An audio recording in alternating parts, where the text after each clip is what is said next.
On the coldest Christmas Eve in years, under a sky bruised by snow clouds, and a city drowned in holiday lights she couldn't afford to admire, a young woman named Mariah pressed her trembling hand against her coat pocket and counted the money she had left for the 10th time. $10.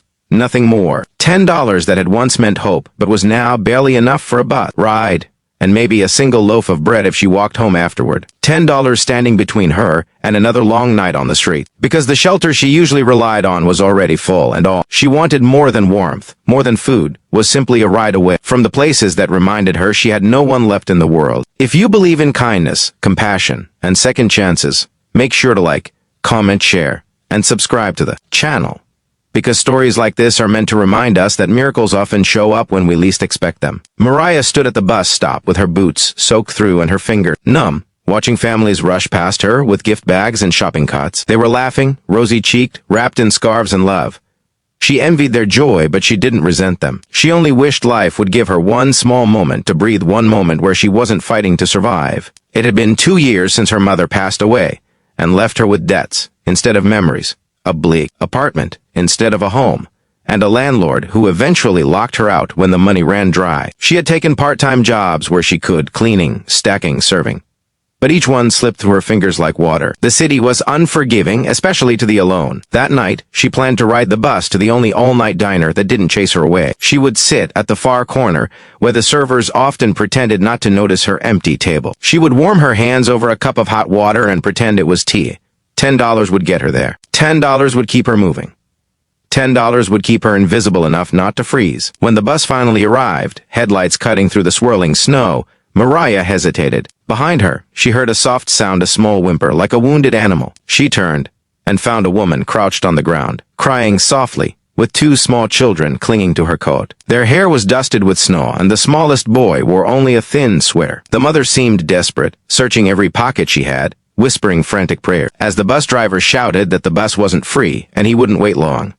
Mariah didn't think. She didn't weigh the cost, the consequences, or her own need. Something warm flickered in her chest, a memory of her own mother telling her that kindness was the only wealth that grew when given away. Before she could stop herself, she stepped toward the family and pressed her last $10 into the woman's shaking hand. The woman looked up with swollen eyes, stunned, but Mariah didn't wait for thanks or questions. She simply turned back toward the snowy street as the mother hurried her children onto the bus. When the doors closed, Mariah stood alone once more, watching the taillights fade like a missed lifeline. The cold felt heavier now, more real, more punishing. With no money for the bus, she started walking, the wind slicing against her face, while the city glittered mockingly. Every decorated shop window held a warmth she couldn't touch.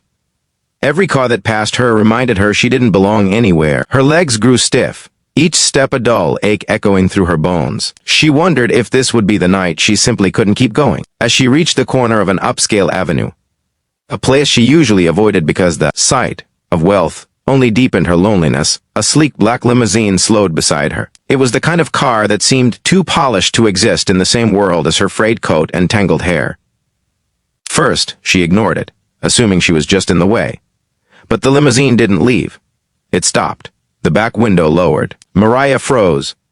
She wasn't afraid exactly, just confused. She wondered if it was some wealthy family asking for directions, or, worse, someone mocking her state. But when she turned her head, she found a woman leaning forward, elegant but warm-faced, her eyes soft and searching. She wore a fur-lined coat and pearls that shimmered even in the dim streetlight. Her expression wasn't judging, it was curious, gentle, as if she had been looking for Mariah specifically. The woman stepped out of the limousine despite the cold, her boots sinking slightly into the snow. She approached without hesitation, glancing briefly at Mariah's shivering hands before looking into her eyes. She asked, in a voice filled with concern, why a young woman was walking alone on Christmas Eve with no gloves, no hat, and a coat too thin for winter.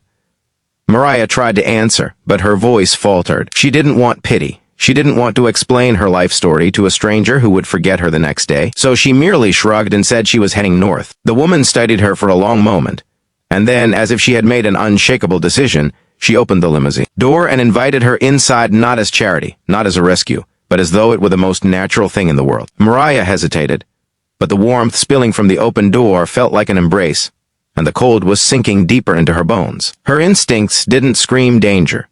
They whispered relief. She stepped inside. The interior was soft leather, warmer than any room she had been in for months. There was a faint scent of cedar and vanilla. A small heater near the floor blew comforting air onto her frozen legs.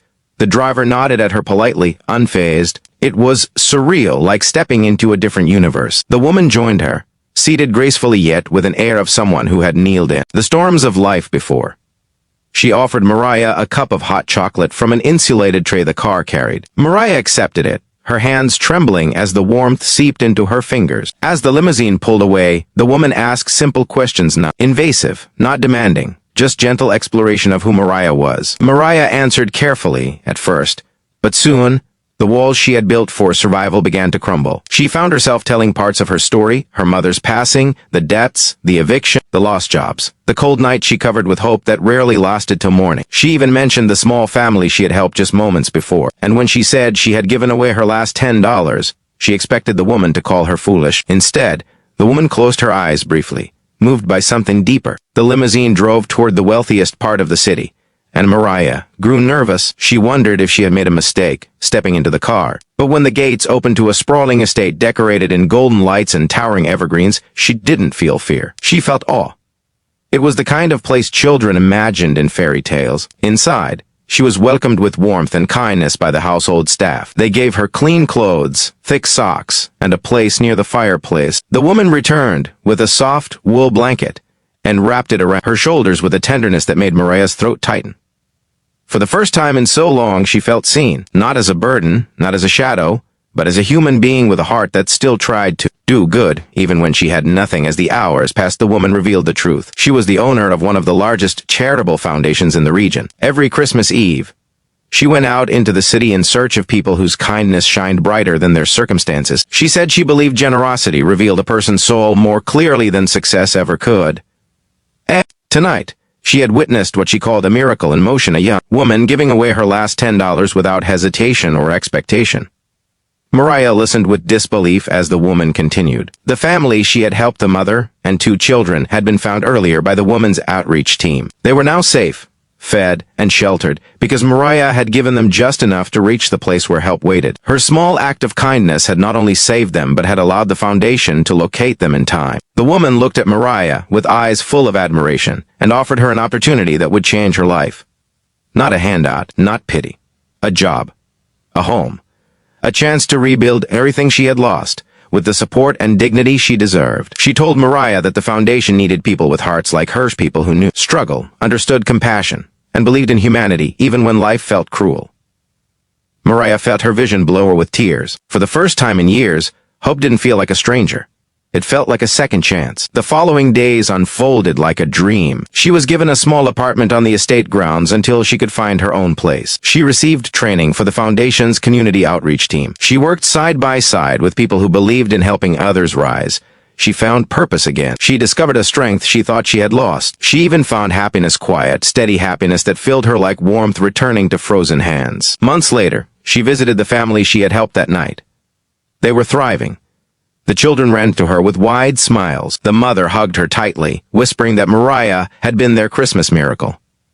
But Mariah never saw herself as a miracle. She saw herself as someone who had fallen many times and still found the courage to be kind. And kindness, she learned, always returned home, sometimes in the form of a limousine on a winter night.